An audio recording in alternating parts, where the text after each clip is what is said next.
সেই কোরআন এই মাদ্রাসায় পড়ানো হয়। ভাবছেন?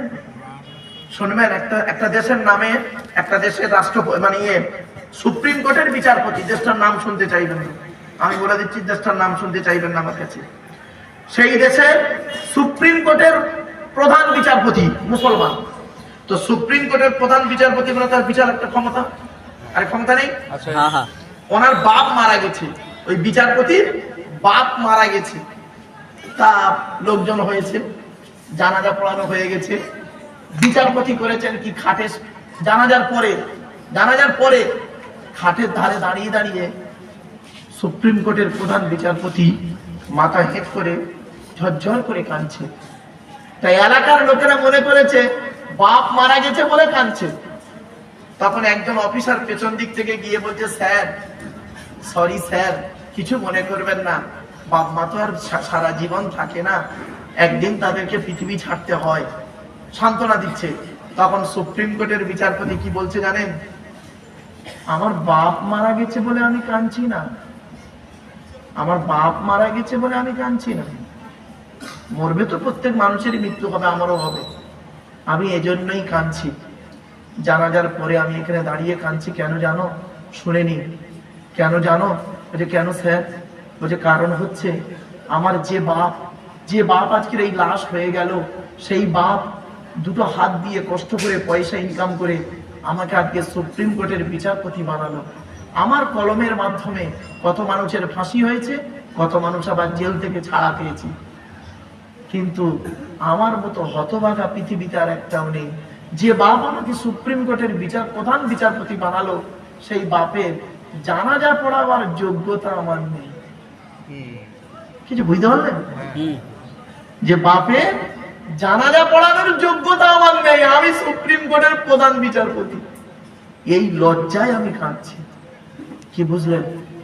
ছেলেকে ধনী না বানিয়ে জ্ঞানী বানিয়ে যান, ছেলেকে ধনী না বানিয়ে জ্ঞানী বানিয়ে যান। আর একটা কথা বলে যাচ্ছি, পুরুষদের বলে যাচ্ছি, ভালো সন্তান হন, আগে ভালো ছেলে হন, পরে ভালো জামাই হবেন। আর এখানে অনেক মানুষ আছে দেখবেন, আমরা ভালো জামাই হতে পেরেছি, ভালো ছেলে হতে পারিনি। আমার শ্বশুর আমাকে বলে আমার জামাই খুব ভালো, আমার শাশুড়ি আমাকে বলে আমার জামাই খুব ভালো। আর আমার জন্মদাতা বাপটা আমাকে কি বলে জানেন? ওর জন্ম দিয়ে পাপ করেছি। পেটে ধরা মাটা কি বলে জানেন? ওরাম ছেলে পেটে ধরে ভুল করেছি। কেন? যে মা যে বাপ তোমাকে ছোটবেলায় কোলে করে আদরের চুমা দিল, সেই বাম্মা আজ তুমি কি এমন কাজ করলে, কি এমন আঘাত দিলে বাম্মার অন্তরে, কার মাধ্যমে দিলে যে বাপ আর মা তোমাকে আব্বা বলে ডাকে না? শুনে নিন, 75 বছরের বুড়ো বাপ, 75 বছরের যাদের বুড়ো বাপ বেঁচে আছে, 75 বছরের বুড়ো বাপ যদি এখন নিজের 50 বছরের ছেলেটাকে যদি একবার আব্বা বলে ডাকে, জানবেন ওই 75 বছরের বুড়ো বাপের আব্বা ডাকটা হলো আল্লাহর আরশে আজিমের অন্তর ফাটা ডাক। সুবহানাল্লাহ। কি ভাবলেন? বাড়ি থেকে ভাবলেন এই ওয়াজগুলো, বাবা বাড়ি থেকে ভাবলেন লোকটা কি বললো খালি। চল এবার আসছি, মুকাম্মাল কোরআনে হাফেজের দেহ মাটি খেতে পারে না, টাটকা থাকে। 4 নাম্বার হলো হাক্কানি আলেমের দেহ মাটি খেতে পারে না, টাটকা থাকে। 5 নাম্বার হলো মুয়াজ্জিনের দেহ। মুয়াজ্জিনের দেহ 12 বছর যদি কেউ নিঃস্বার্থভাবে আযান দেয়, ওই দেহ মাটি খেতে পারে না, টাটকা থাকে। সুবহানাল্লাহ। আচ্ছা বাবু, আমরা এখানে এত মানুষ বসে আছি, এই 5 জনের মধ্যে হতে পারবো? সম্ভব নয়। তাহলে আমরা সব বেকার হয়ে যাব না। 6 নম্বরে একটা লাইন আছে, বলবো? শুনে নিন, নারী পুরুষ সকলে শোনো। 6 নম্বরটা কি জানেন? হালাল খানেওয়ালা মানুষের দেহ, হালাল খানেওয়ালা মানুষের দেহ মোবারক মাটি খেতে পারে না। সুবহানাল্লাহ। তা আমার বাপেরা হালাল খেতে পারবেন না, বাড়ি থেকে ভাববেন, মনে রাখবেন, চোখ দুটো বন্ধ হয়ে গেলে সব শেষ। টাকা ইনকাম করেছেন, টাকা পারেন, কিসের ইনকাম করেছেন আপনি? এ জীবন শুরু হয়েছে 150 টাকায়, এ জীবন শেষ হবে 1500 টাকায়। এই বক্তব্যটা আমি দিয়েছিলাম আমার এক বন্ধু, কলেজের প্রফেসর, একসঙ্গে পড়াশোনা করতাম। ও প্রফেসর, ওর বউ প্রফেসর, ওর বাপ প্রফেসর, মা প্রফেসর, 4 জন প্রফেসর। তো আমি যেই বক্তব্য করতে করতে বলেছি না যে এ জীবন শুরু হয়েছে আমাদের 150 টাকায়, এ জীবন শেষ হবে 1500 টাকা। তখন বন্ধুরা কি বলছে জানেন? ফারুক ভাই কি করে হলো? আমি প্রফেসর, আমার বাপ প্রফেসর, আমার মা প্রফেসর, আমার বউ প্রফেসর, আমরা 4 জন বাড়িতে প্রফেসর কলেজে। 4 জনের মাইনে একত্রিত করলে মাসে 5 লাখ টাকার উপরে হয়। তার আপনি বললেন এই জীবন শুরু হয়েছে 150 টাকায়, এ কি করে হয়? অতগুলো লোকের সামনে তাকে আমি এই উত্তরটা দিয়েছিলাম, আপনাদেরও দিচ্ছি, শুনুন তো দেখি।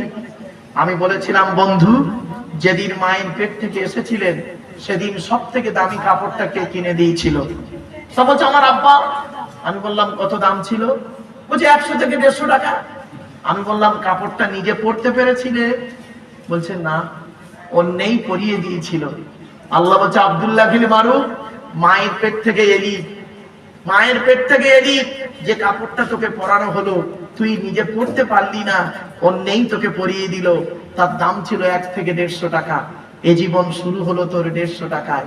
আর যেদিন পৃথিবী ছেড়ে চলে যাবি, চোখ দুটো বন্ধ হয়ে যাবে, মরে যাবি, তোর লাশটা যদি পাওয়া যায়, তোর লাশটা যদি পাওয়া যায়, যদি লাশ পাওয়া না যায় তো হয়ে গেল, লাশটা যদি পাওয়া যায়, তোকে যে কাপড়টা পরানো হবে তার দাম হবে 1000 থেকে 1500 টাকা। তুই ওটা নিজে পড়তে পারবি না, অন্যই তোকে পরিয়ে দেবে। কি দাঁড়ালো? এ জীবন শুরু হলো আমাদের 150 টাকায়, এ জীবন শেষ হবে 1500 টাকা। আর বাকি যা চোখ, কান, নাক, হাত, পা, মুখ, ব্রেন, বিবেক, বুদ্ধি দিয়ে গাড়ি, বাড়ি, জায়গা, জমি, বিল্ডিং, বালাখানা করেছেন, ওই গীতার সারাংশ হয়ে গেছে। গীতার সারাংশ, গীতার সারাংশ কি জানেন?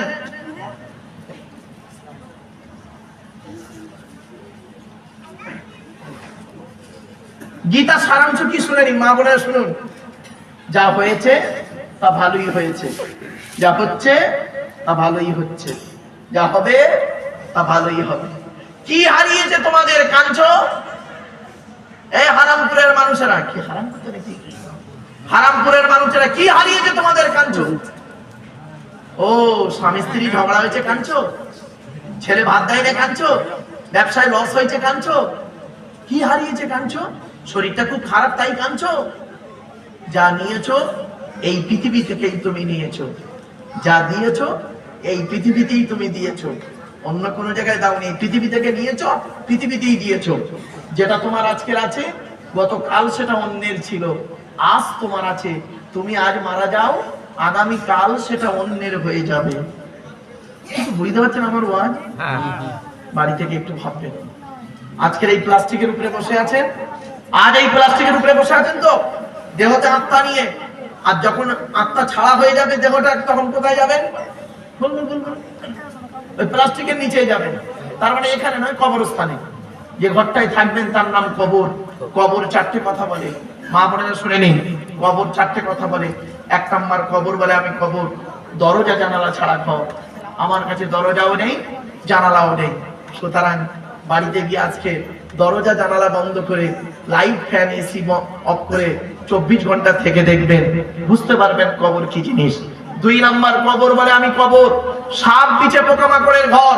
পৃথিবীতে এমন ভাবে জীবন যাপন করে আয়, আমার তো সাপ, বিছে, পোকামাকড় তোর ধারে কাছে যেতে যেন না পারে, দেহটা যেন তোর টাটকা থাকে, এমন দেহ পৃথিবী থেকে করে আয়।